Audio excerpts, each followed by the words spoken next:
안녕하세요. 자담세무에게 세무사 송대권입니다. 횡재세란 단지 운이 좋아서 일시적으로 거액의 이익이 발생한 산업이나 기업들을 그 대상으로 하여 부과하고 징수하는 조세의 종류 중 하나라고 합니다. 본래 이 횡재세라는 세목은 과거 유럽 지역의 국가들을 중심으로 제1차, 2차 세계대전 등 전쟁 시기 또는 고물가 시기 등의 예외적인 상황에 한시적으로 도입되었던 세제입니다. 근래에는 작년 2022년 우크라이나 전쟁 발발 이후에는 많은 유럽 지역 국가들에서 전시 상황으로 인하여 큰 이익을 거두고 있는 에너지 기업을 대상으로 조세를 부과하다가 최근 들어서는 우크라이나와 접경하고 있는 헝가리, 체코, 리투아니아 등의 동유럽 국가들을 중심으로 이 횡재세의 부과 대상을 금융회사까지 확대하고 있는 상황입니다. 작년 2022년부터 세계 각국의 중앙은행이 지난 10여 년간의 저금리 정책 기조에서 탈피하여 기준금리를 상승시키기 시작하면서 전 세계적으로 각국의 은행 산업이 벌어들이는 이자 이익은 크게 증가하였다고 합니다. 이러한 경향은 국내 시중은행 등의 경우에도 예외가 아니어서 재작년 2021년부터 올해 2023년까지 국내 은행이 획득하고 있는 이자 이익의 증가율이 매년 20%에 달합니다. 이에 대응하여 지난 11월 14일에 대한민국 국회에서는 김성주 의원이 대표 발의한 금융소비자 보호에 관한 법률 일부 개정 법률안이 발의되어 이른바 횡재세라는 새로운 세목을 도입하고자 하는 시도가 본격적으로 진행되고 있습니다.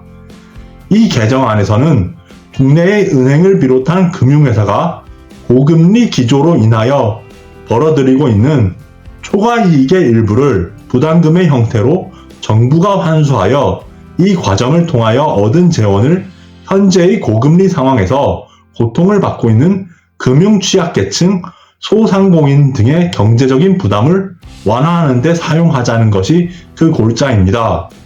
한편 이 개정안의 일부 내용이 대한민국 헌법, 즉 현행 대한민국 내에서 제정되어 시행되고 있는 실정법 중에서 최고의 지위를 차지하고 있는 이 헌법에서 보장되고 있는 국민의 기본권을 제한하고 있다는 주장이 제기되고 있습니다. 특히 현재 국회에 발의되어 계류 중인 개정안 내용 중에서 헌법 제11조 제1항에서 모든 국민은 법 앞에 평등하다.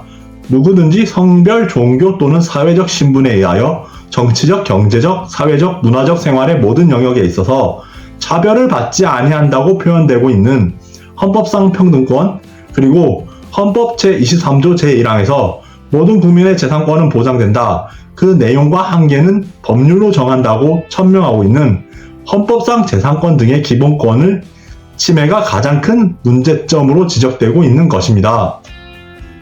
이러한 헌법상 평등권 침해와 관련해서는 시중은행 등의 국내 금융회사에 대하여 횡재세를 부과한다면 금융회사 이외의 산업부문과 비교하여 불평등한 취급이 행해지게 되는 결과 이 헌법상 기본권인 평등권 침해는 물론 조세법의 대원칙 중 하나인 조세평등주의에 위반되는 결과를 야기한다는 것입니다.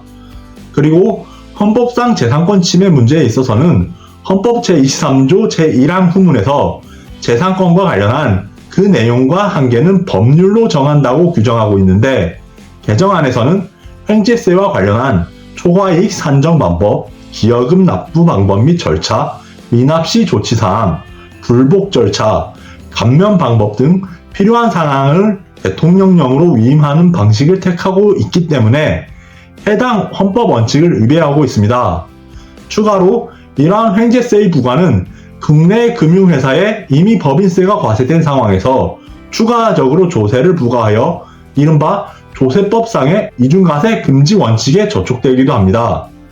만약에 이러한 금융소비자 보호에 관한 법률 개정안이 국회 소관위원회와 본회의를 통과하여 실제로 시행되게 된다면 이처럼 헌법상의 기본권인 평등권과 재산권 침해 소지가 다분한 그 개정안 내용으로 인하여 이른바 위헌적인 법률 제정으로 인한 특정 금융회사 주주에게 손실이 발생됨을 그 이유로 하여 해외 투자자 등으로 대표되는 주주들에 의한 소송 제기 가능성도 배제할 수 없다고 합니다.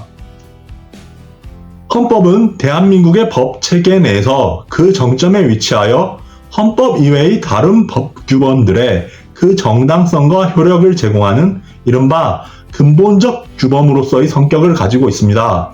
만약에 법률, 명령, 규칙 등의 헌법 하위 법규범들이 헌법에서 제시하고 있는 주요 원칙들에 어긋나거나 그 법적인 근거를 두지 않게 된다면 해당 법규범은 그 실제법상 측면에서는 유효성을 인정받지 못하고 절차법상 측면에서는 집행될 수 있는 힘을 부인당하게 됩니다.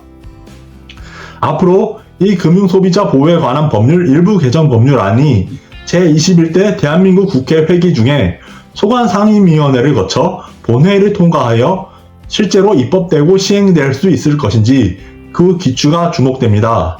이상으로 자담세무에게 세무사 송대권이었습니다. 감사합니다.